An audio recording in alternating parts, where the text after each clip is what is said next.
Hello everyone. The purpose of this video is so that you can visually see the AREPA to the AREPA process that we have previously seen with the elimination method, the AREPA to the AREPA process, and how we're going to apply it towards the substitution method, a very, very valuable method for the future of math. As we can see below, we have a system of equations. Two equations. Equation 1 is 4x minus 5 is equal to negative 23, and 2x plus y is equal to negative 1. This is a system of equations. We have equation 1 and equation number 2. In step 1 of the AREPA to the AREPA, we're going to evaluate. When we evaluate, we must isolate a variable from one equation in order to input the linear expression into the second equation. Very important step. Very important step. In that very important step of evaluating both equations, we're going to look and see which one we might want to choose. It doesn't really make a difference whether we isolate a variable in equation 1 or whether we isolate a variable in equation 2. But observing both equations, I can see that we have plus y. This might make it easy, since there is only one variable of y, to isolate that one variable of y.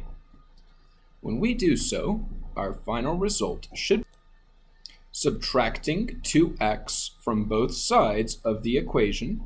From both sides of the equation, we have 2x plus y, and we will equal to negative 1. So we're going to subtract negative 2x, subtract negative 2x from both sides, and that will isolate our y variable.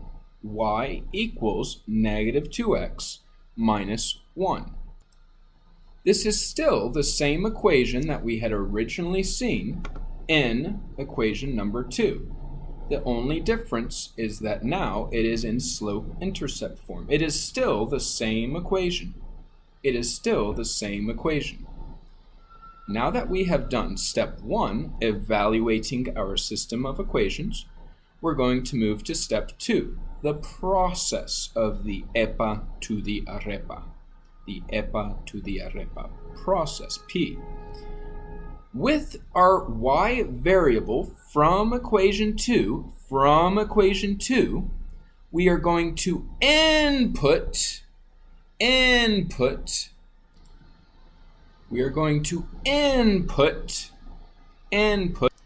our expression of negative 2x minus 1 into the y variable of our other equation, that we haven't used. 4x minus 5y is equal to negative 23, which is what equation 1 was. But since we know that y in equation 2 is equal to negative 2x minus 1, we are substituting the y variable from equation 1 with the expression from equation 2. We are inputting or substituting the variable for the expression in the other equation. Notice that you will likely have to always apply the distributive property when doing so. When applying the distributive property towards the expression, we would get plus 10x, because negative 5 times negative 2x will give us plus 10x, and plus 5 equals negative 23. So now that we have distributed the expression, we have 4x plus 10x plus 5 equals negative 23. So let us simplify. When we simplify, we are going to combine the like terms of 10x and 4x to give us 14x. And because of that, we are going to then continue with our 5, and now we have not quite simplified because we can subtract 5 from both sides of the equation, to give us 14x equal to negative 28. If we isolate our x variable, and divide both sides by 14, we get x equals to negative 2. So now we have our x coordinate. Our x coordinate of x equals negative 2. We have done step 2 of the process to find one of the coordinates. X equals negative 2. Now that we have the x coordinate and we created in step 1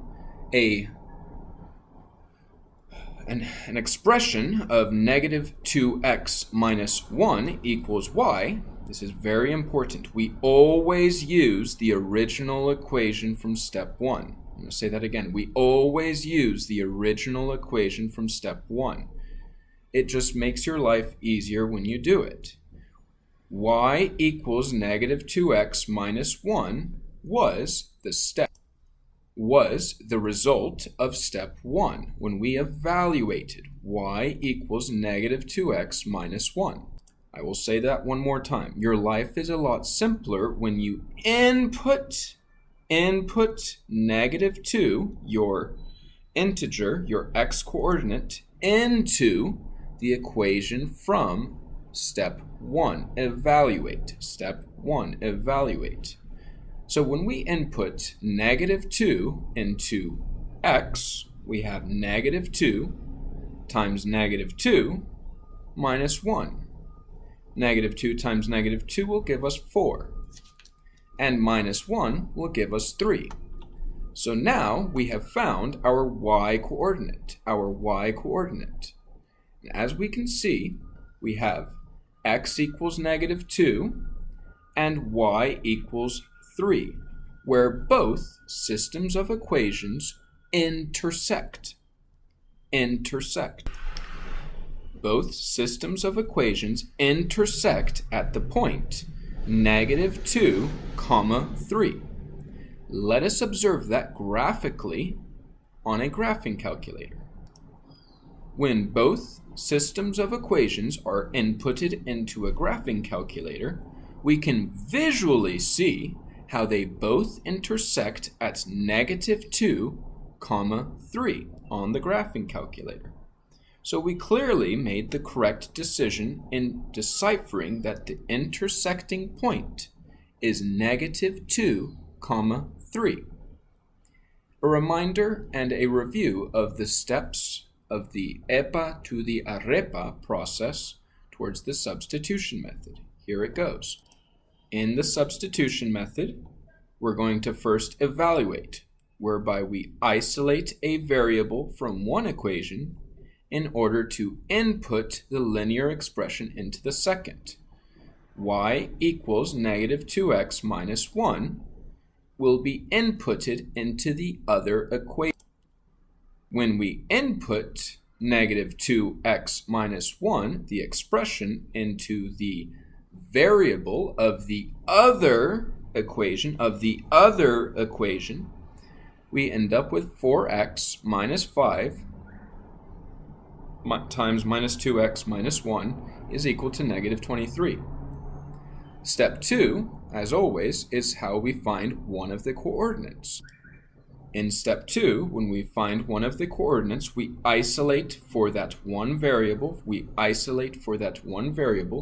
To find that x equals negative 2. Now that we know that x is equal to negative 2, we do step 3, where we ascertain the other coordinate, whereby we use the original step 1 equation,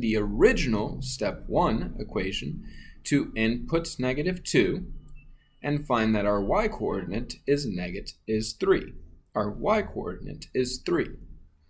So the final answer, where both of the lines intersect is -2, 3, as can be seen on the Cartesian plane. I hope this video was helpful. It is a highly useful method for the future of math, And should you need any assistance, I will be available to you in office hours. Have a good day.